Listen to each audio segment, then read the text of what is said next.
Selamat ya, betul apa? Ya. Kurang 2. Sambil nunggu temannya dulu Pak, sebentar Pak. Iya, siap Pak. Pak Baskoro kapan undangannya Pak Baskoro? Undangan apa tuh?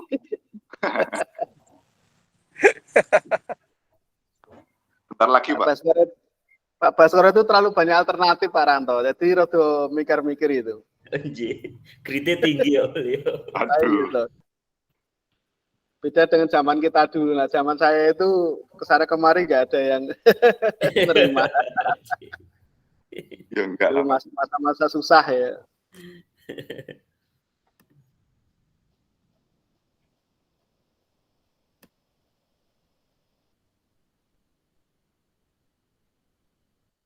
Kalau TK nggak ada RT, kalau PKS diambil dari Dewan itu nggak apa-apa.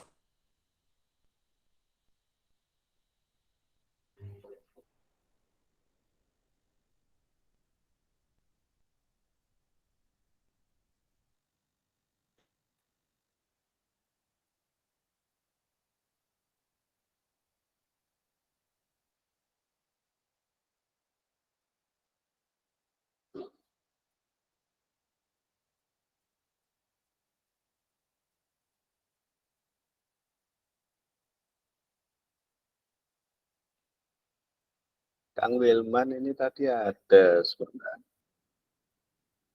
Alhamdulillah, tambah Pak Basuki.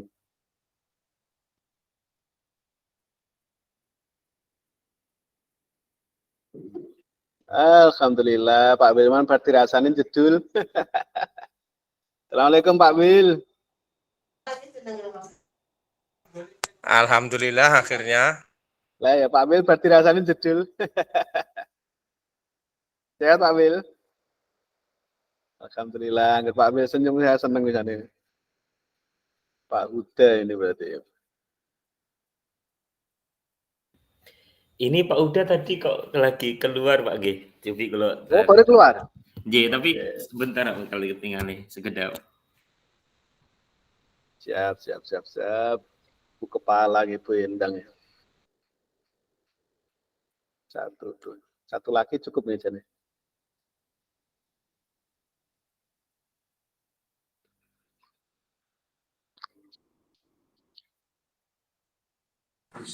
Satu lagi siapa Pak? Banyak sebetulnya, ada Pak Uda, ada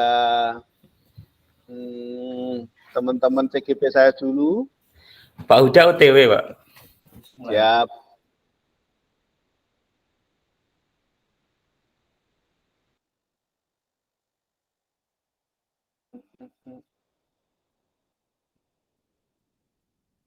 Pak Wil ngajak ngopi gitu ya.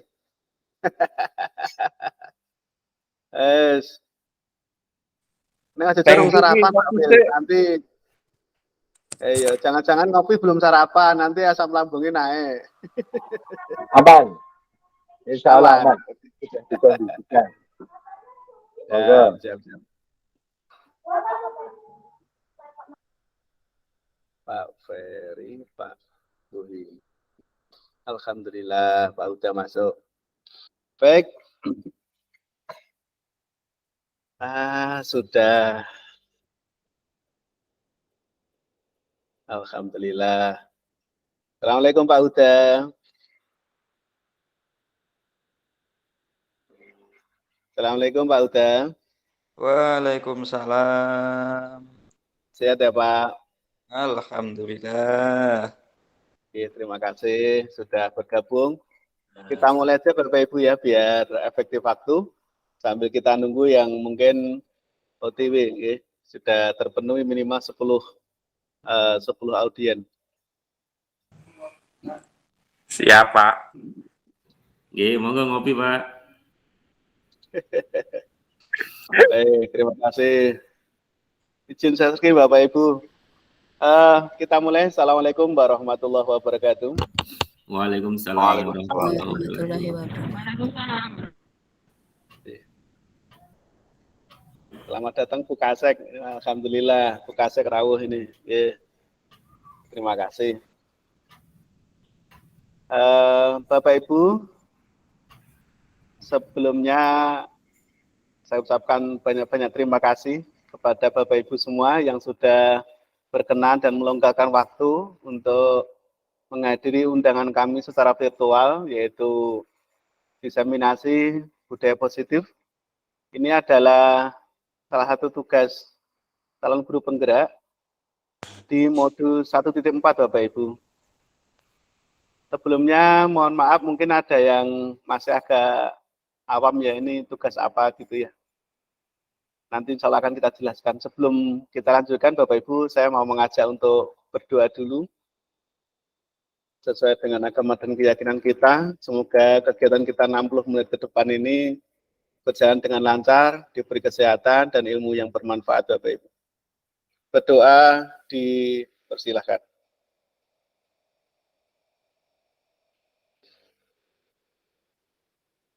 Selesai, terima kasih.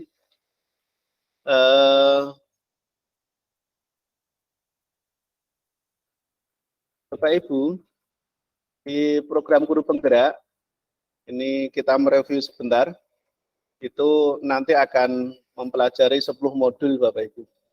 Baik dari modul 11 sampai modul 33. Dan saat ini saya mendapatkan kesempatan untuk bersama-sama Bapak Ibu yang lain ikut program guru penggerak tetapi yang rekognisi Bapak Ibu. Apa bedanya dengan yang reguler? Kalau yang rekognisi ini adalah PGP bagi fasilitator yang usianya di bawah 50 tahun dan memenuhi syarat. Alhamdulillah saya juga masuk di situ. Sehingga kami juga ada kewajiban untuk membuat aksi nyata di modul 14, 23, dan 33. Dan saat ini kami sedang melaksanakan tugas kami di modul 14. Lebih dari itu Bapak Ibu, kami berharap nanti dengan adanya sharing dan paparan pagi hari ini, kita akan menambah wawasan, ilmu pengetahuan, dan juga pemahaman kita tentang budaya positif di sekolah. Karena ini tentu akan bagi saya pribadi menjadi sebuah ilmu yang menarik terkait dengan bagaimana kita menangani anak didik kita, Bapak Ibu. Saya izin share screen, Bapak Ibu, saya lanjutkan. Di dalam proses perubahan paradigma, Bapak Ibu, kita perlu pahami dan kita perlu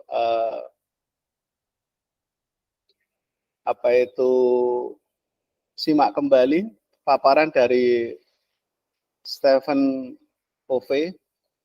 Beliau menyampaikan bahwa bila kita ingin membuat kemajuan perlahan, sedikit demi sedikit, maka ubahlah sikap atau perilaku Anda.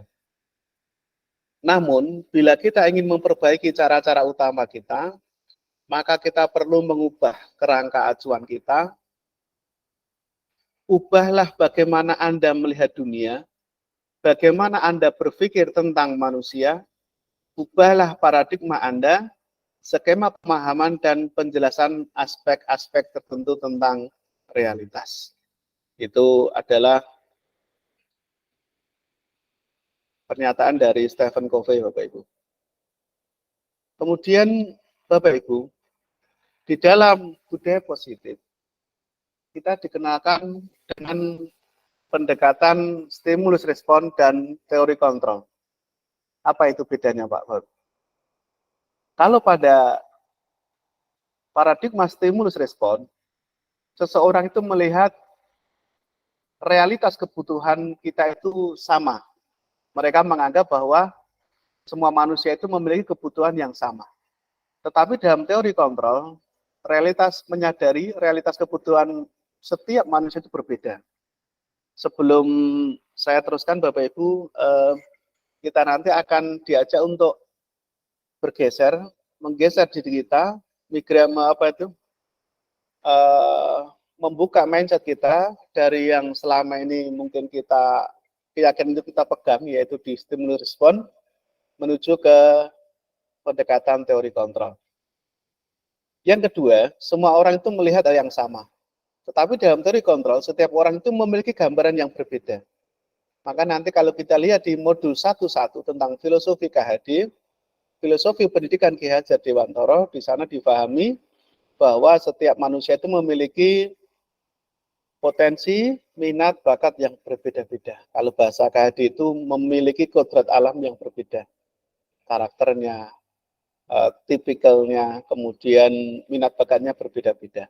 Maka seorang yang memiliki paradigma perubahan dengan teori kontrol, dia meyakini bahwa setiap orang itu memiliki gambaran yang berbeda, sehingga tidak bisa dikebiahuiah. Kemudian yang ketiga, kita mencoba mengubah orang agar berpandangan sama dengan kita. Itu stimulus respon. Jadi seorang-orang seolah-olah orang lain, murid itu kudu koyo adewi gitu. Harus seperti kita. Ini paradigma lama Bapak Ibu. Di paradigma baru, itu kita berusaha memahami pandangan orang lain tentang dunia. Jadi setiap orang murid kita termasuk itu memiliki pandangan, sudut pandang yang berbeda-beda. Ini harus kita sadari dulu. Yang keempat, perilaku buruk itu dilihat sebagai suatu kesalahan. Itu di dalam stimulus respon. Tetapi dalam teori kontrol, semua perilaku itu memiliki tujuan. Bisa jadi si A itu melakukan itu bukan karena dia tahu itu salah, tapi dia mungkin punya tujuan yang lain. Begitu juga si B, Bapak Ibu. Nah, ini perlu kita pahami dan kita sadari. Kemudian, orang lain bisa mengontrol saya. Itu dalam paradigma stimulus respon. Tetapi dalam teori kontrol, hanya Anda yang bisa mengontrol diri Anda. Maka ini perlu dipahami bahwa sesungguhnya nanti yang bisa mengendalikan anak kita, teman kita, pimpinan kita, dan kita itu adalah mereka-mereka sendiri dan diri kita sendiri, bukan orang lain. Kemudian, yang berikutnya saya bisa mengontrol orang lain. Itu juga paradigma lama. Yang benar adalah Anda tidak bisa mengontrol orang lain. Kita itu sebetulnya Pak Bu, itu tidak bisa mengontrol orang lain. Tetapi apa? Kita nanti bisanya adalah mendekati orang supaya dia merubah mindsetnya dan dia mengontrol dirinya menuju nilai-nilai kebajikan yang dia yakin. Itu Bapak Ibu. Kemudian yang berikutnya, pemaksaan ada pada saat bujukan gagal. Ketika kita mungkin melihat orang lain itu tidak menerima ide kita, maka akhirnya apa? Kita ingin memaksa orang. Ini adalah paradigma lama. Tetapi dalam paradigma teori kontrol, kolaborasi dan konsensus menciptakan pilihan-pilihan baru. Jadi ada opsi-opsi yang disepakati, yang itu setiap orang akan menuju kepada kolaborasi dan konsensus yang mereka yakin. Kemudian model berpikirnya itu adalah menang atau kalah. Ini dalam stimulus respon. Tetapi dalam teori kontrol itu adalah model berpikirnya itu menang-menang. Semuanya bisa menang Bapak Ibu, walaupun mungkin bentuknya berbeda-beda. Kemudian Bapak Ibu, dalam pembentukan budaya positif kita dikenalkan dengan namanya disiplin positif. Kita diajak untuk mereview kembali pemahaman tentang disiplin kita. Bapak Ibu, adakah yang ingin bercerita? Menurut Bapak Ibu, disiplin itu apa?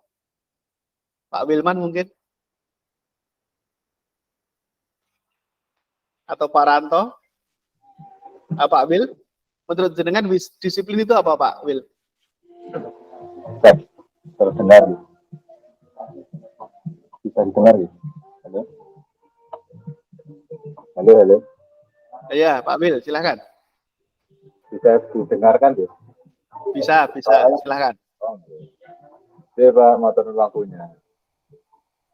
Bagi saya yang dalam artian menjalani profesi itu disiplin ini sebenarnya adalah sebuah kondisi di mana kita ini berkomitmen atas sebuah aturan. Ya. Bisa itu komitmen diri ataupun sebuah aturan yang tertulis atau sebuah kesepakatan. Dan kita secara sadar harus mematuhi, baik itu diperhatikan ataupun tidak diperhatikan. Proses disiplin seperti itu. Luar biasa. Terima kasih Pak Wil. Pak Ranto barangkali ingin berpendapat apa yang dipahami Pak Ranto tentang disiplin, Pak? Iya, bisa terdengar suara gue nggak Pak Nggih? Ya, terdengar dengan jelas, Pak. Iya, menurut saya disiplin itu suatu sikap yang terkait dengan tata tertib, disiplin ataupun norma, dan sikap itu harus ditegakkan dalam kegiatan tersebut. Oke, terima kasih Pak Ranto, luar biasa. Mungkin ada yang lain? Pak Baskoro barangkali atau Pak Uda, monggo. Atau Bu Hendri, silakan.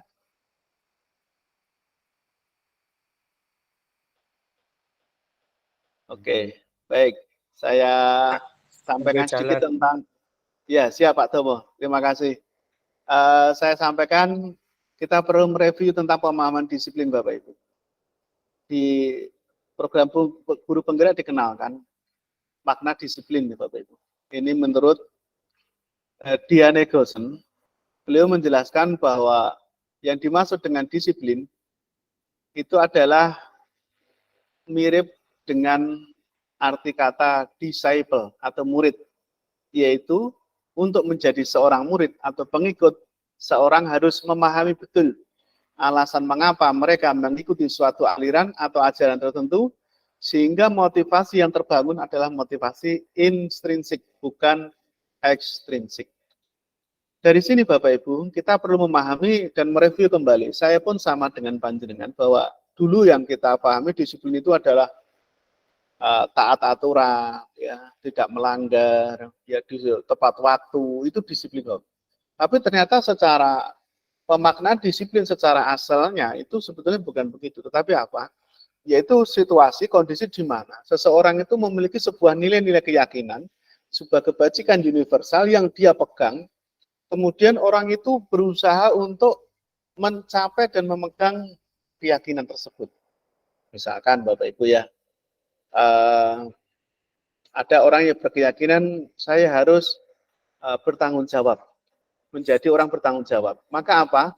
Maka nilai kebajikan itu karena dia pegang, dia mengejar bagaimana dimanapun, kapanpun, dengan siapapun, dia harus menjadi orang yang bertanggung jawab. Maka ini namanya orang yang disiplin.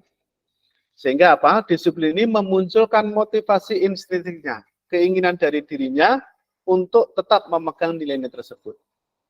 Ini Bapak Ibu, dan ini yang mungkin nanti ke depan kita perlu bersama-sama kita explore ya, bagaimana seseorang itu memahami makna disiplin, dan anak-anak kita, murid-murid kita itu menjadi murid yang disiplin dengan persepsi dan pemahaman yang benar. Bagaimana mereka meyakini sebuah kebaikan, nilai kebaikan, kemudian mereka termotivasi untuk memegang nilai tersebut. Ini sebuah paradigma yang perlu kita bangun Bapak Ibu, paradigma baru yang perlu kita bangun. Nah, ini disiplin itu sehingga apa Bapak Ibu? Sehingga disiplin itu menjadi bentuk kontrol diri, yaitu belajar untuk mengontrol namanya disiplin. Oh, seseorang dia bisa mengontrol diri masalah waktu, masalah perbuatan, sikap, tindakan, itu semua dia kontrol dalam rangka mencapai suatu tujuan mulai yang dia inginkan, dia yakini. Itu namanya disiplin Bapak Ibu. Lanjut Bapak Ibu, kemudian, nah, di dalam pendidikan guru penggerak dikenalkan namanya kebajikan universal Bapak Ibu. Anak-anak kita itu kita nanti tugas kita itu bagaimana supaya anak-anak kita itu nanti mempunyai nilai kebajikan universal yang diyakini, yaitu yang mengarah kepada 5 profil pelajar Pancasila.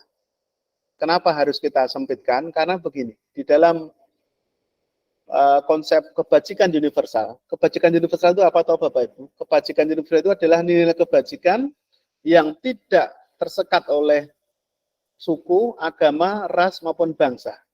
Semua orang meyakini ini kebaikan gitu. Contoh apa? Misalkan kejujuran, tanggung jawab, kemudian suka menolong, peduli. Ini kan nilai-nilai kebajikan yang semua orang menerima, itu benar itu. Nah, nanti kalau kita pelajari di program guru penggerak itu banyak Pak. Ada kebajikan menurut si A, si B, menurut negara A, negara B, dan itu benar semua. Bahkan menurut PBB itu ada Pak. Saya lupa apakah ada 16 atau 18 nilai kebajikan. Tetapi kita sebagai guru itu kita diarahkan ke 5 profil pelajar Pancasila. Apa itu Bapak Ibu? 1, kita berharap anak-anak kita itu menjadi anak-anak yang beriman bertakwa kepada Tuhan Yang Maha Esa dan berakhlak mulia. Ini penting Bapak Ibu, bagaimana nanti kita membangun murid-murid itu yang pertama adalah menjadi murid yang beriman, bertakwa, dan berakhlak mulia. Ini tugas kita bersama. Bagaimana meyakinkan itu, bagaimana anak-anak memegang nilai itu, dan mereka membangun motivasi dirinya untuk menuju ke arah itu. Yang kedua adalah mandiri, di mana anak ini memiliki sebuah kemandirian dalam mencapai apa yang dia inginkan. Bernalar kritis, ya, dia tidak asal menerima apa yang dia dengar, apa yang dia lihat, apalagi yang di media-media itu terlalu bebas gitu ya. Maka anak yang berprofil pelajar Pancasila itu dia akan bernilai kritis. Ini benar tidak, ini sesuai dia tidak dengan apa itu kebaikan yang saya pegang, sesuai dengan adat dan kebudayaan yang baik di lingkungan saya atau tidak, itu mereka akan berpikir. Kemudian berkebinekaan global itu meyakini bahwa kita hidup itu bersama-sama dengan orang baik secara regional, nasional maupun internasional itu yang memiliki perbedaan-perbedaan yang banyak. Maka sikap saling toleransi, saling menghormati ini perlu ditanamkan. Dan ini PR besar kita Bapak Ibu. Kenapa? Karena ternyata kalau saya rasakan sendiri anak-anak kita sekarang nilai toleransinya itu mulai menurun. Sehingga apa? Mereka egonya merasa mungkin kelompoknya banyak, temannya banyak, mungkin apa itu organisasinya besar, sehingga apa? Kadang egonya, rasa toleransi, menghormati ini mulai berkurang. Ini PR besar kita, Bapak. Kemudian bergotong royong ya untuk saling membantu dan juga kreatif. Ini 5 kebajikan yang akan dituju oleh seorang guru penggerak kepada murid-muridnya. Dan khususnya dan umumnya kepada semua pendidik, karena ini program dari pemerintah. Oke, masih lanjut ya Bapak Ibu ya? Masih oke ya? Baik, terima kasih. Saya lanjutkan. Terima kasih Pak Andi. Nah, sekarang kita perlu mengetahui seseorang itu Bapak Ibu, itu ketika ingin melakukan sesuatu, itu ternyata ada 3 kelompok motivasi yang dia miliki. Yang satu, ada seseorang itu melakukan sesuatu karena apa? Karena ingin menghindari ketidaknyamanan atau hukuman. Dan ini adalah tingkatan paling rendah. Misalkan ya, anak-anak datang terlambat. Kenapa kamu pagi-pagi datangnya? Daripada nanti saya terlambat dihukum di depan gerbang. Ya. Ini motivasi Pak. Ini motivasi anak itu datang. Tetapi grade-nya paling rendah. Kenapa? Karena dia hanya takut dihukum. Kedua adalah mendapatkan imbalan atau penghargaan dari orang lain. Ini juga motivasi Pak, oh saya biar diapresiasi guru saya mungkin biar mendapat hadiah, mungkin saya biar mendapatkan ini dan itu motivasi juga Pak. Tapi itu grade-nya nomor 2 dari bawah. Kemudian yang paling tinggi adalah yaitu seseorang itu melakukan sesuatu itu untuk menghargai diri sendiri dengan nilai-nilai yang mereka percaya. Ini yang paling tinggi. Kenapa Anda datang tepat waktu? Kenapa Anda kerja tepat waktu? Karena saya ini memang orang yang menghargai waktu, saya orang yang disiplin, saya orang bertanggung jawab, saya orang yang begini dan begitu. Itu nilai paling tinggi, Pak. Walaupun di situ mungkin tidak ada hadiah, di situ tidak ada hukuman, ancaman, tapi dia tetap memposisikan diri di nilai kebajikan yang dia yakin. Begitu ya, Bapak Ibu ya. Oke. Terima kasih. Kemudian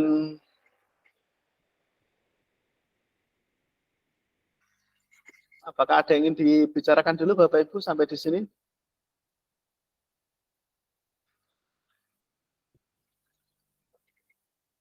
Baik. Bisa dipahami ya Pak Wil? Oke ya Pak Wil? Sip. Terima kasih. Masih bisa dipahami. Pak Ranto, oke Pak Ranto? Oke, Pak Danang Baskoro, terima kasih. Selanjutnya Bapak Ibu, Pak Tomo, terima kasih. Kita lanjutkan, ya.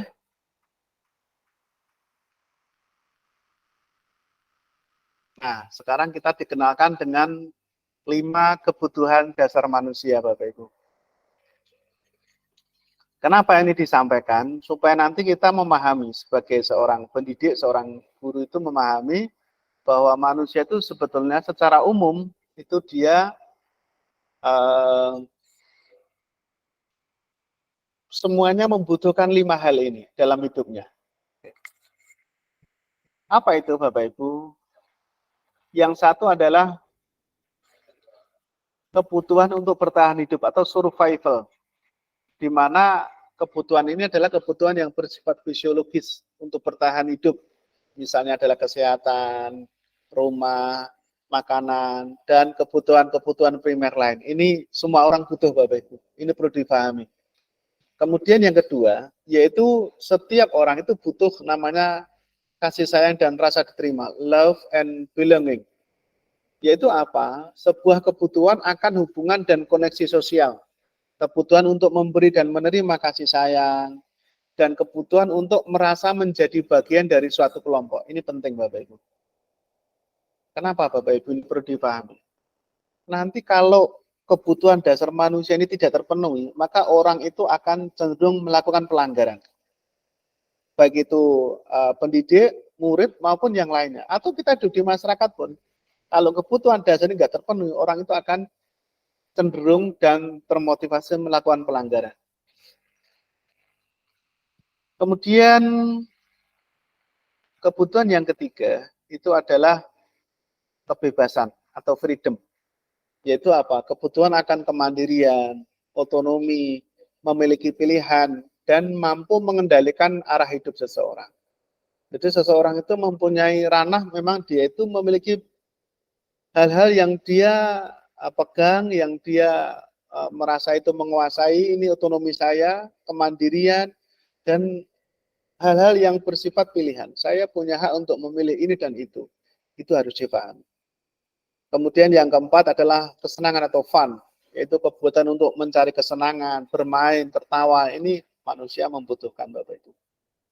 Dan yang kelima, yaitu kebutuhan akan penguasaan atau power, yaitu kebutuhan kekuatan untuk mencapai sesuatu, menjadi kompeten, menjadi terampil, diakui atas prestasinya dan keterampilannya, didengarkan dan memiliki rasa harga diri. Ini penting Bapak Ibu. Sepakat nggak Bapak Ibu? Sepakat nggih? Terima kasih Pak Danang, Pak Wil. Nah, kenapa ini dikenalkan? Ya? Karena begini Bapak Ibu, nanti kalau anak-anak kita bicara sebagai seorang pendidik, seorang guru, anak-anak kita itu ketika tidak terpenuhi 5 kebutuhan dasarnya ini, biasanya mereka akan melakukan pelanggaran. Ya, contohnya apa? Anak mungkin kurang kasih sayang, yang kebutuhan nomor 2 tadi. Kalau yang satu insya Allah mungkin cukup ya Pak ya, semua kita insya Allah bisa makan dengan cukup, punya rumah. Nah ini saya kira apa itu, bisalah anak-anak kita. Tapi kalau yang kedua ini nggak terpenuhi, kurang kasih sayang, kurang cinta, itu kadang anak itu menjadi keras ya. Atau kalau enggak, mereka nanti akhirnya lari kepada teman-temannya, lebih nyaman, lebih berkumpul dengan teman-temannya. Bahkan banyak yang terjerumus kepada pergaulan bebas. Kenapa? Karena dia di rumah nggak ada kasih sayang, nggak ada cinta dalam keluarganya. Gitu. Dan ini sumber masalah. Termasuk juga kebutuhan yang ketiga. Ketika anak itu dipaksa, pokoknya kamu harus begini dan begini. Dia tidak ada rongga, tidak ada ruang untuk memilih. Maka anak itu akan memberontak, Bapak Ibu.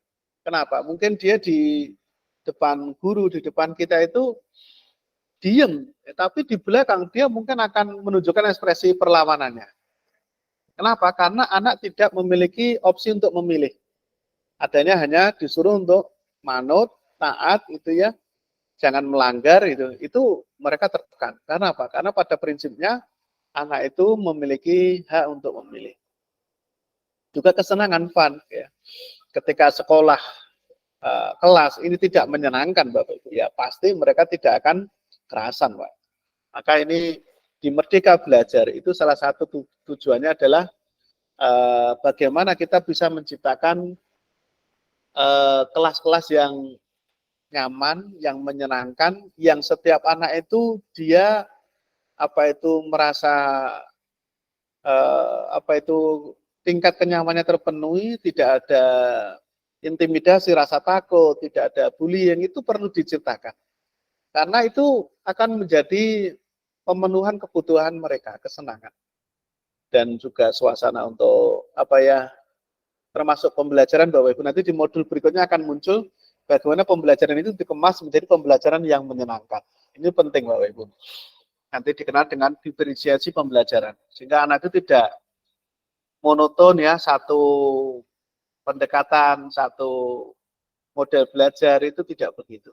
Mereka akan mencoba untuk meng-create pengetahuannya itu berdasarkan kesenangan, gaya belajar, dan juga apa yang mereka inginkan. Tetapi tujuannya akan terpenuhi, yaitu sebuah ilmu pengetahuan baru yang dia kuasai.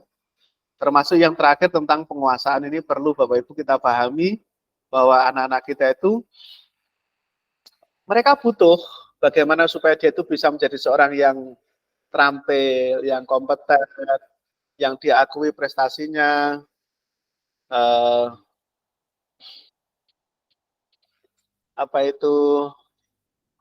didengarkan gitu ya, usulannya didengarkan, dia harga dirinya diakui di lingkungannya, ini penting. Maka nanti dalam konsep budaya positif di kelas itu kita akan bahas lebih lanjut Bapak Ibu.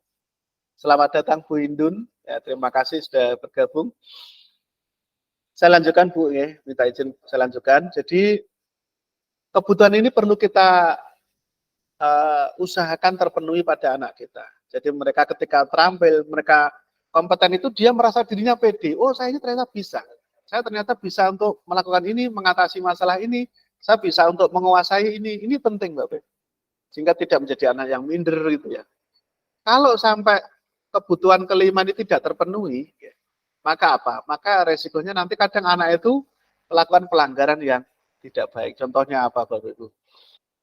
Atau nanti dia mengintimidasi orang-orang yang di bawahnya, adiknya, anak-anak yang usianya di bawahnya, atau mungkin lingkungan-lingkungan yang dia itu masih bisa mengontrol gitu. Karena apa? Karena di komunitasnya, di kelasnya dia rasa ini tidak terpenuhi gitu. Begitu Bapak Ibu ya. Apakah masih bisa dipahami Bapak Ibu? Terima kasih Pak Billy. Bisa, insya Allah. Terima kasih Pak Ranto. Semoga ini jadi ilmu bermanfaat Pak Ranto. Saya setelah belajar di Amin, insya Allah. Guru penggerak ini, sikap saya pun berubah Pak kepada anak-anak saya, kepada keluarga saya itu berubah. Saya dulu kan guru SMK ya kayak panjenengan. Pokoknya guru SMK ini ngomong banter, wani menghukum anak gitu ya. Wes tik-tik musahab, titik lari, pokoknya agar telat wes sembuh gitu. Itu saya dulu gitu Pak. Tapi saya setelah belajar ini saya nyadari, oh saya salah selama ini. Saya harus merubah dan pendekatannya harus dirubah. Maka dalam budaya positif ini kita dikenalkan seperti itu. Dan kita jadi orang yang lebih sabar, lebih longgar, mudah tersenyum dengan perbedaan, ini penting Bapak Ibu. Dan itu termasuk dengan anak-anak kita.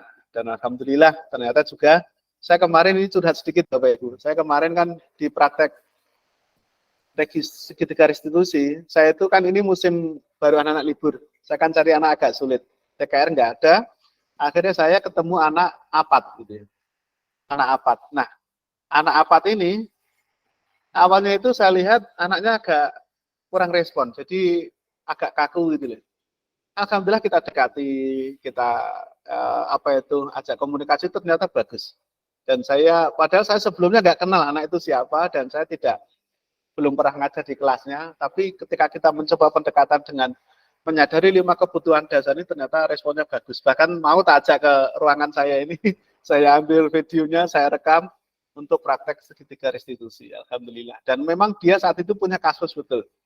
Nanti saya bahas di belakang. Baik Bapak Ibu, terima kasih. Saya izin untuk melanjutkan paparan saya. Nah, kemudian Bapak Ibu, di dalam posisi kontrol, itu kita dikenalkan ada 5 posisi kontrol restitusi. Kenapa ini disampaikan setelah kita memahami 5 kebutuhan dasar manusia? Karena nanti Bapak Ibu, seorang pendidik itu kadang nggak sadar, dia di posisi yang mungkin paling rendah gitu. Yang satu itu adalah sebagai penghukum. Apa itu penghukum? Penghukum itu adalah seseorang yang pokoknya ketika melihat sebuah tindakan yang itu dianggap tidak sesuai atau melanggar atau mungkin tidak sesuai dengan aturan itu langsung muncul sikap spontanitasnya. Contoh langsung lari 3 kali dan mungkin loh sepatu kamu kok nggak seragam dengan yang lain, ayo dilepas di sekolah hari ini nggak usah pakai sepatu. Itu spontanitas Pak, pokoknya sakarepe gurune, sakarepe pendidik itu apa yang dia ingin lakukan itu namanya seorang penghukum Pak. Kalau dia sebagai seorang pembuat perasaan bersalah bagaimana? Seorang teman bagaimana? Pemantau bagaimana? Manajer bagaimana? Kita lihat perbedaannya di tabel berikut Bapak Ibu. Kalau dia seorang, ini ada penghukum, pembuat perasaan bersalah, guru sebagai teman, guru sebagai pemantau, atau guru sebagai seorang manajer. Ini kita lihat. Mungkin agak kurang jelas ya, saya besarkan dulu Bapak Ibu. Nah ini. Oke. Terlihat ya Bapak Ibu nggih? Baik. Kalau dia sebagai seorang yang pembuat orang merasa bersalah, itu adalah menunjukkan rasa kecewa. Kamu itu sudah mengecewakan Bapak, kamu itu sudah mengecewakan Ibu, nak. Saya sudah begini-begini, tapi kamu masih seperti ini. Itu terjadi nggak Pak? Iya terjadi Pak, itu kita Pak ya. Kemudian kita lihat posisi yang ketiga itu sebagai teman. Teman itu duduk sejajar dan dia seakan-akan tidak ada perbedaan posisi antara seorang guru dan murid. Lakukan ini untuk Bapak ya sudah, nanti Bapak Ibu bantu bereskan. Ketika anak mungkin buat kotor itu, ya sudahlah nanti Bapak yang bereskan nak. Itu seorang guru memposisikan diri sebagai teman. Kalau pemantau Bapak Ibu, kalau pemantau itu seorang guru mengingatkan muridnya kepada aturan-aturan yang sudah disepakati. Aturan-aturan yang sudah disepakati. Misalkan anak datang terlambat masuk kelas, masuk sekolah ya. Orang itu tidak langsung menghukum, ayo langsung push up sekian kali, ayo langsung lari lapangan, ayo langsung ini. Tapi diingatkan, nak, kamu harusnya hadir jam berapa? Jam 7 Pak, 9:07 Pak. Terus kamu harusnya bagaimana? Aturan sekolah bagaimana? Dan kamu harus bagaimana? Ketika terlambat 5 menit, kamu harus bagaimana? Ini diingatkan dengan konsekuensi dan aturan yang sudah disepakati sebelumnya. Ini guru sebagai pemantau, sehingga tidak muncul sebagai penghukum tadi. Kalau terlambat harusnya mungkin hanya kesepakatannya, kalau mungkin nyapu, jadi mungkin suruh melepas sepatu, kayak suruh berdiri di pojok kelas dan sebagainya. Ini berbeda Pak. Kalau pemantau itu diingatkan dan dikembalikan kepada aturan yang sudah disepakati. Kalau penghukum itu lepas kontrol, lepas aturan. Tetapi kita sebagai guru Pak, itu diminta untuk menjadi posisi di manajer. Ini yang diharapkan. Apa Pak? Yaitu sebuah pendekatan di mana seseorang itu mengajak orang lain untuk mengingat kembali keyakinan yang dia pegang. Kemudian kenapa dia melanggar keyakinan itu dan menstabilkan emosinya, menstabilkan identitasnya. Kemudian dia menyadari dan dia mengetahui potensi dirinya sehingga dia termotivasi untuk mengembangkan potensinya supaya dia tetap berada di nilai-nilai keyakinan yang dia pegang. Itu seorang manajer. Maka ini nanti efeknya juga beda Bapak Ibu. Kalau kita lihat, apa contoh kata-kata yang dipakai ya? Apa yang kita yakini nak? Oh, kita ingin menjadi seorang yang peduli, kita menjadi orang yang suka menolong, kita saling menghargai. Ini sebuah keyakinan yang kita yakini gitu ya. Kalau kamu meyakininya, kamukah akan mampu memperbaikinya. Kalau kamu meyakini bahwa kamu itu menjadi orang yang menghargai waktu misalkan, apakah kamu ingin memperbaiki diri kamu gitu ya? Oh iya Pak, itu nanti akan sampai ke sana. Nanti akan saya tunjukkan video saya Bapak Ibu, mungkin sedikit akan membantu pemahaman tersebut. Kemudian, hasilnya ternyata beda Bapak Ibu. Di penghukum itu akan memunculkan seseorang yang mempunyai sifat dan keinginan untuk memberontak, dendam, menyalahkan orang lain, itu di posisi menghukum. Kalau di posisi membuat perasaan bersalah itu apa? Membuat orang itu menyembunyikan kesalahannya, kemudian berbohong, dan dia tidak mengakui. Gitu ya. Kalau sebagai teman, itu memunculkan apa? Sifat ketergantungan. Ya sudah, nanti Bapak bersihkan, kamu pulang aja, nanti kursinya Bapak tata. Itu memunculkan apa? Ketergantungan. Kalau di posisi manajer, di posisi pemantau, itu menyesuaikan bila diawasi. Kalau gurunya ada, yo saya kembali ke disiplin yang saya pegang, gitu, keyakinan yang saya pegang. Tapi kalau gurunya nggak ada, ya kadang dia lupa lagi. Maka ini di posisi pemantau. Kalau di posisi manajer, itu akibatnya Bapak Ibu, menguatkan watak dan karakter dari anak. Jadi dia menyadari akan kekurangannya, dia kemudian teringat dengan nilai kebaikan yang dia yakini, dan dia termotivasi untuk memegang nilai tersebut. Ini sebagai seorang manajer. Begitu Bapak Ibu. Bisa dipahami ya sampai di sini. Mohon maaf ini saya mungkin yang banyak bicara, ini harusnya kita banyak sharing, tapi saya masih mendominasi ini. Oke, nanti kalau ada diskusi, sharing, kita di sesi belakang ya Bapak Ibu ya. Kita selesaikan dulu ya rangkaian pembahasan ini ya. Oke, terima kasih. Kemudian Bapak Ibu, setelah itu kita perlu memahami tentang apa itu keyakinan kelas. Bedanya dengan aturan apa Bapak Ibu? Kalau di kelas kan yang selama ini kita tahu kan namanya peraturan kelas. Kalau keyakinan kelas itu apa? Bedanya apa? Peraturan kelas Bapak Ibu itu adalah sebuah peraturan yang biasanya sudah ada dan itu biasanya berlaku ya bertahun-tahun seperti itu dan cenderungnya bottom up, top bottom Bapak Ibu. Sekolah punya aturan ini dari tim pengembang, anak-anak wajib mengikuti. Tapi kalau keyakinan kelas itu berbeda Pak. Bedanya di mana? Ini Pak, ini saya tunjukkan tahapan-tahapan anak-anak kita diajari untuk membuat sebuah keyakinan kelas. Nah, pertama, pembentukan keyakinan kelas. Keyakinan kelas itu bersifat lebih abstrak. Contoh, bersikap jujur, suka menolong, saling menghargai. Kata-katanya hanya gitu, Pak. Jadi tidak, kalau di peraturan kan dilarang mengambil barang yang bukan miliknya, dilarang untuk berkata bohong dan sebagainya, itu peraturan, Pak. Tapi kalau di keyakinan itu bersifat lebih abstrak, tapi general, lebih umum. Bertanggung jawab, suka menolong, saling menghargai gitu ya. Yang kedua, berupa pernyataan-pernyataan yang universal tadi, sudah saya sampaikan. Yang ketiga adalah dalam bentuk positif, tidak boleh negatif, misalkan dilarang dusta, dilarang mencuri, dilarang untuk mengganggu. Ini kalimat negatif. Kita rubah ke kalimat positif.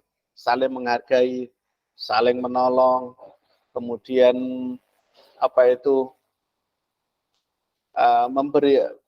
menjadi pribadi bermanfaat. Itu kan kalimat-kalimat positif semua. Kemudian yang keempat, tidak terlalu banyak. Ini disarankan. Jadi dalam kelas itu nanti tidak usah banyak-banyak keyakinan kelasnya. Tetapi kalau di teori itu dia sekitar 5 atau 6 kalimat saja, tetapi bersifat general, abstrak dan mudah diingat. Gitu. Kemudian dapat diterapkan di lingkungan, jadi realistis. Kira-kira dari kelas saya, lingkungan saya itu bisa enggak memegang ini. Gitu. Kalau terlalu tinggi ya dikurangi, kalau terlalu rendah dinaikkan. Dan yang keenam itu dibangun di atas musyawarah. Nah, kita supaya nanti bisa ke depan itu pembelajaran kita nyaman, kita bisa senang, kita bisa mendapatkan ilmu dengan baik. Ayo kita musyawarah bagaimana supaya proses pembelajaran nanti itu bisa berjalan dengan baik. Mungkin ada hal yang perlu kita sepakati, kita yakini bersama. Anak-anak digiring aja, kamu mau usul apa? Oh, mungkin anak-anak juga bahasanya masih campur, Pak. Dilarang mengganggu, mungkin dilarang mencuri dan sebagainya. Kita arahkan. Ayo, kita berarti apa? Saling menghargai. Kira-kira sepakat nggak, Nak? Oh, sepakat, Pak. Kalau saling menghargai itu nanti sudah masuk ya. Ketika temannya berbeda pendapat ya dihormati. Ketika temannya nanti mungkin punya prinsip yang berbeda ya kita toleransi. Itu kan saling menghargai. Ya. Nah, itu kita jelaskan. Oke, ini sepakat, tulis. 1, saling menghargai. 2, saling gotong royong misalkan. Itu kan nilai-nilai yang bersifat.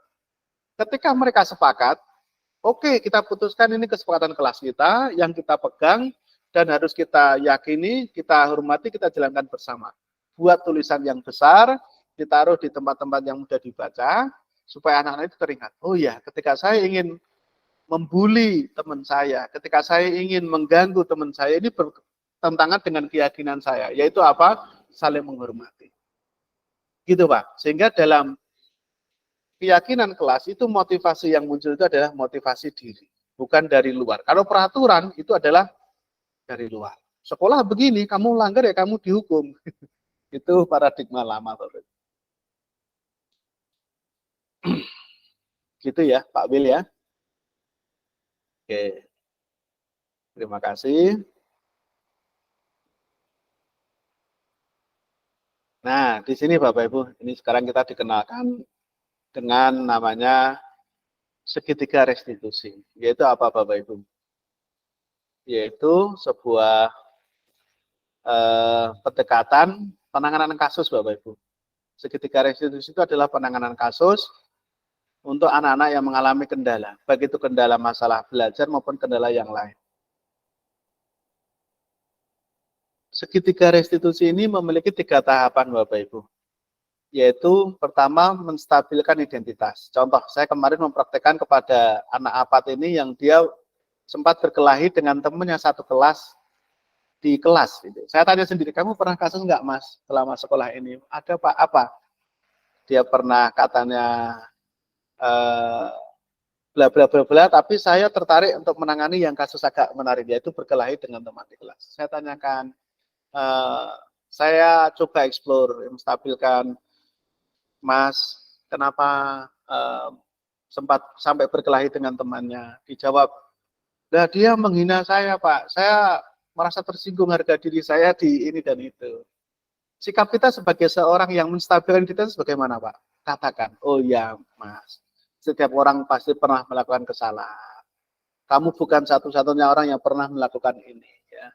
Pak guru pun ya mungkin dulu juga pernah ketika disinggung perasaannya juga marah. Ini distabilkan dulu Pak, supaya apa Pak? Supaya anak itu ketika bicara dengan kita itu tidak dalam kondisi emosi, tapi dia mulai menurun. Nanti di nilai dan peran guru penggerak Bapak Ibu, kita di modul 1-2 itu dikenalkan dengan konsep otak manusia yang disebut dengan trijun otak. Otak manusia itu ada 3 bagian, 4 sebetulnya ya. Ada bagian otak reptil, kemudian ada limbik, ya. Limbik itu perasaan, dan neokortek. Neokortek itu otak luhur manusia. Nah, ketika seseorang itu diserang, itu dia akan respect untuk menyerang balik. Ini namanya otak reptil, Bapak.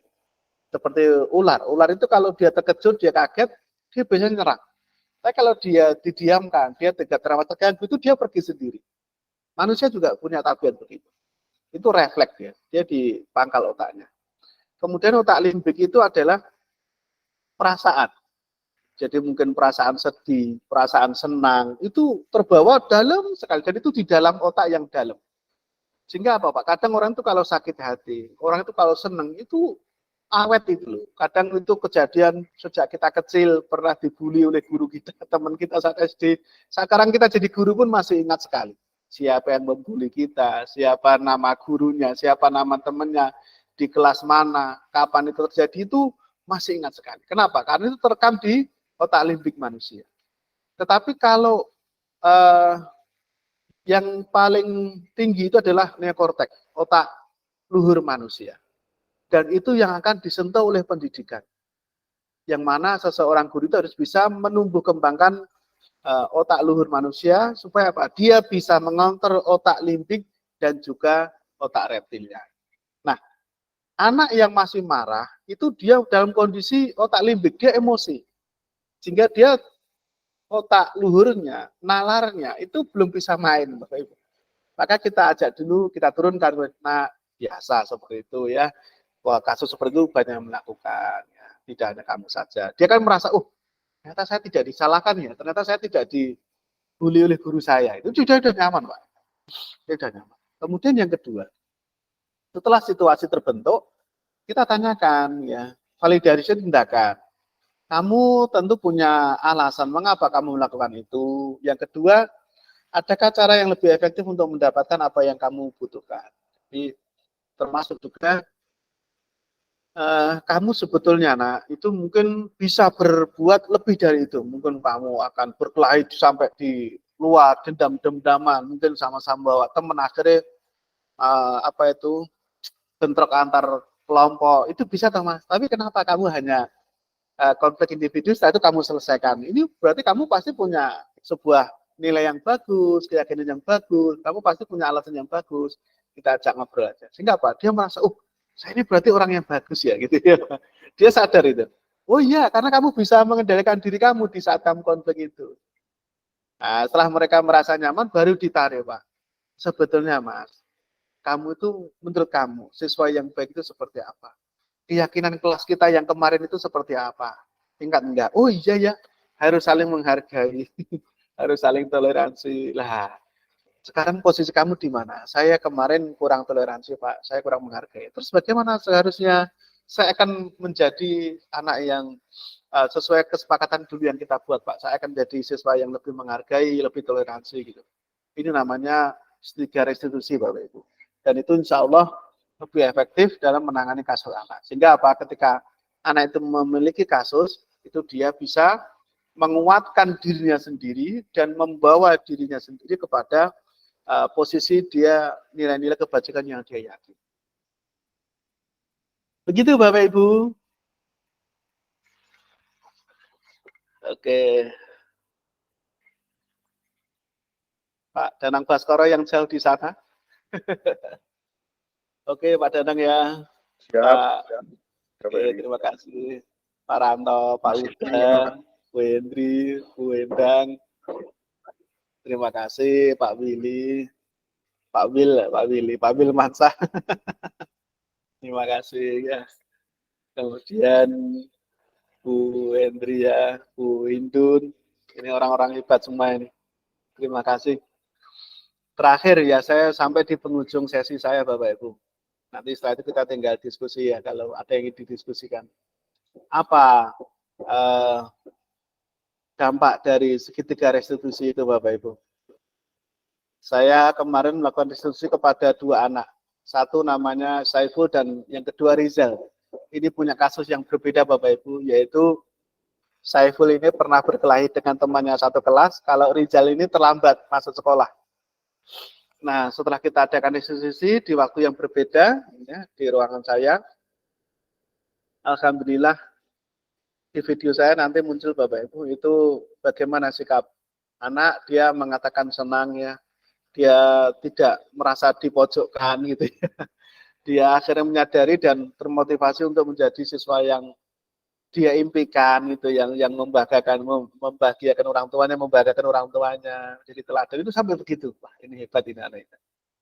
Bapak Ibu nanti bisa simak video saya di link di sini Bapak Ibu, di YouTube saya ada di situ sedikit praktek restitusi yang saya lakukan kepada siswa kita tersebut. Begitu ya Bapak Ibu. Oke, Bapak Ibu. Itu paparan saya tentang budaya positif ya. Panjang lebar saya ngomong dari depan. Adakah yang ingin didiskusikan, ditanyakan, disaringkan Bapak Ibu? Saya yakin hadir di sini Bapak Ibu guru yang hebat-hebat, yang pengalamannya luar biasa. Saya ingin mendengar saja ini. Monggo. Boleh raise hand, boleh langsung open mic Bapak Ibu.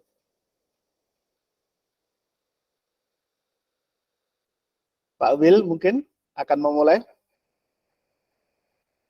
Oke, Pak Danang Baskoro.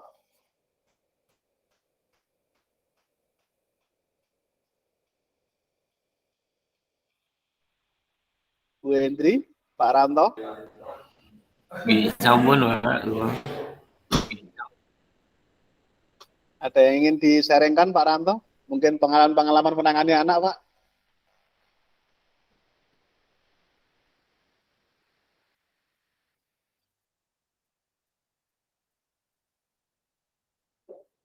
Oke, Bu Hendri guru BK ini. Nah, ini hebat, ini mesti pengalamannya banyak ini. Monggo Bu Hendri.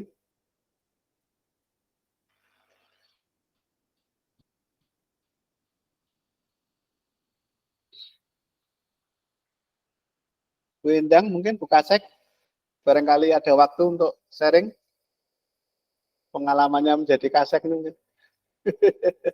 Dalam menangani anak-anaknya.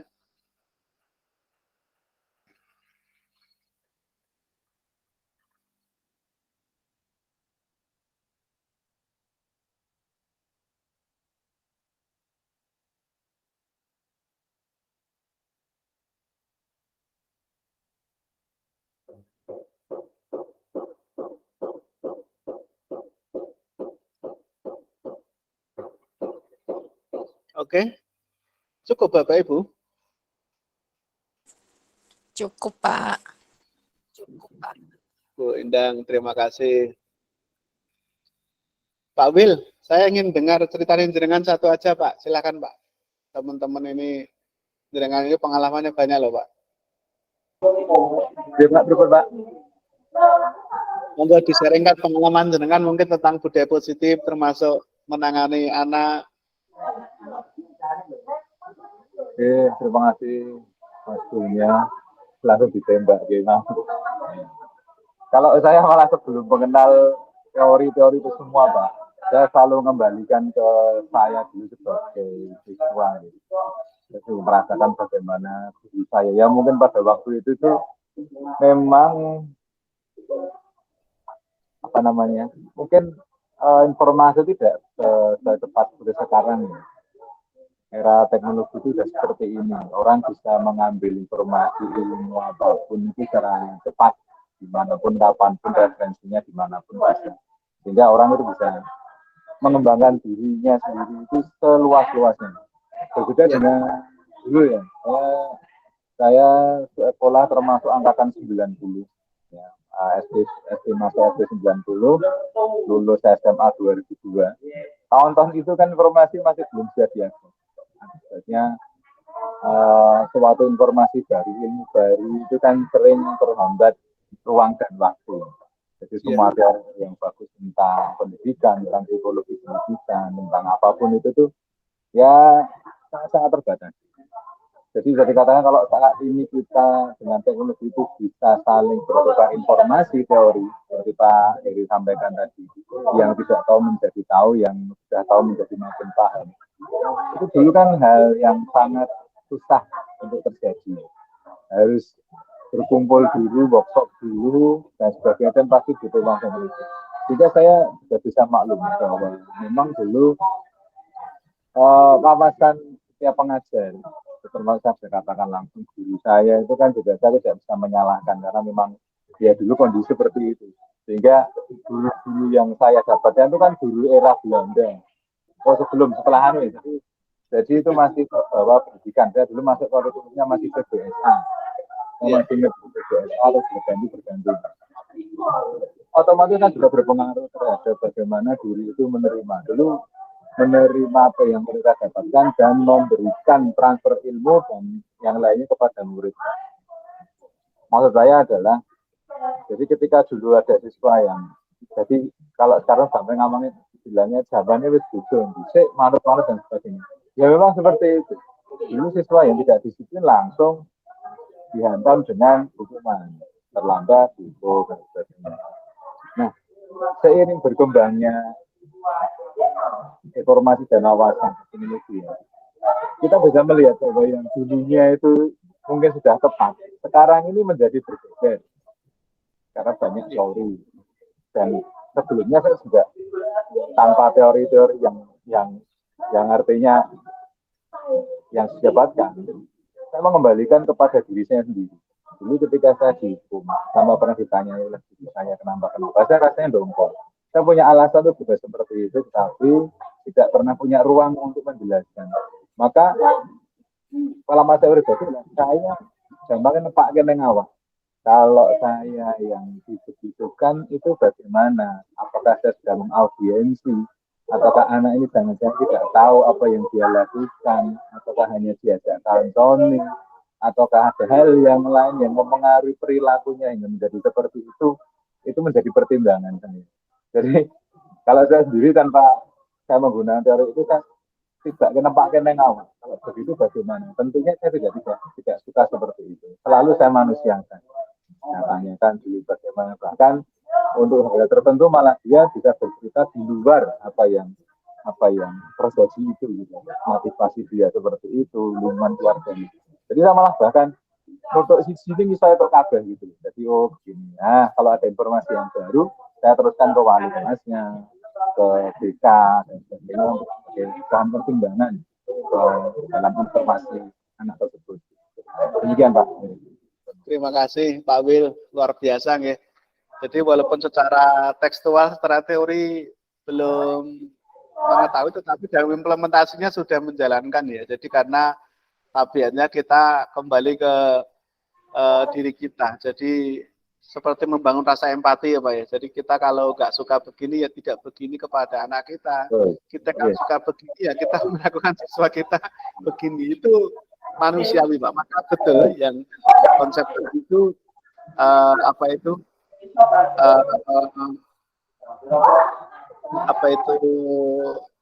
lima kebutuhan dasar manusia itu memang begitu Pak.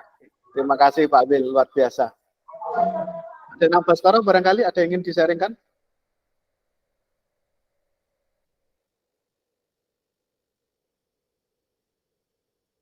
Pak Huda? Oke. Baik, saya kira kalau tidak ada, saya cukupkan ya Bapak Ibu ya. Nanti insya Allah kita sambung lagi di lain waktu ya. Terima kasih Pak Suranto, Pak Danang, Bu Hendri, Bu Endang, Pak Wil, Bu Vivi, Pak Ahmad Huda, Pak Ferry Joko, Pak Andi, dan juga Pak Basuki yang telah membersamai kita semuanya. Ya. Semoga ini menjadi ilmu yang bermanfaat dan membawa kebaikan untuk kita semua dan memperbaiki pelayanan kita kepada murid-murid kita Bapak Ibu. Karena di program Guru Penggerak ini intinya adalah memerdekakan murid kita. Ya. Jadi bagaimana mereka bisa belajar dengan nyaman, dengan senang, dan mereka mengembangkan bakat minatnya secara optimal. Ini penting sekali. Itu nggih, semoga Bapak Ibu diberi sehat semua, diberi keberkahan dalam rezeki dan keluarganya. Kita menjadi guru-guru yang dirindukan oleh murid-murid kita, dan kita bisa mendapatkan pahala jariah dari kebaikan kita kepada murid-murid kita. Begitu ya Bapak Ibu ya. Terima kasih. Saya selaku presenter mungkin banyak kesalahan, banyak kekurangan juga. Mohon maaf, ya. Terima kasih Bu Vivi atas tanggapannya. Ya. Kemudian, insya Allah lain waktu kita minta untuk hadir lagi, Bapak Ibu ya. jangan merasa bosen, ya. Jangan merasa bosen. Karena kita akan senantiasa untuk belajar dan mengupgrade kemampuan kita. Ya. Semoga ke depan kita menjadi pribadi yang lebih bermanfaat untuk orang lain. Terima kasih. Begitu yang saya sampaikan, saya banyak kekurangan, mohon maaf. Akhirul kalam, assalamualaikum warahmatullahi wabarakatuh. Waalaikumsalam warahmatullahi wabarakatuh. Terima kasih. Pak Willy, Pak Ranto, Pak Danang, teman-teman SMK Kedawung, mohon maaf, apakah ada rencana untuk takziah ini? Takziah ibunya Pak Topo? Ini tidak ada kejelasan dari sekolah itu. Ayo berangkat sendiri aja yuk. Rumahnya dekat. nanti kita Jurusan berangkat. belum ada rencana, Pak. Ye, sami aku juga belum ada obrolan nih kok. Oh, saya kira kalau di Sukorame sini. Ini ada info di Boyolali katanya Bapak Ibu. Ye, di Boyolali Pak posisi Lalu Pak. kok rame Mas. Boyolali lagi sampun lo betul-betul ini anak. Saya kira kalau di dalamnya Pak Topos ini di Sukorame sini. Sampun nak ngeten, kita doakan aja semoga husnul khotimah. Beliau sudah sepuh juga. Amin, amin ya Allah, amin. Ngeten Bapak Ibu, terima kasih. Dipersilakan kalau ingin meninggalkan ruangan. Terima kasih. Ye, matur nuwun Pak Heri. Assalamualaikum. Waalaikumsalam warahmatullahi wabarakatuh.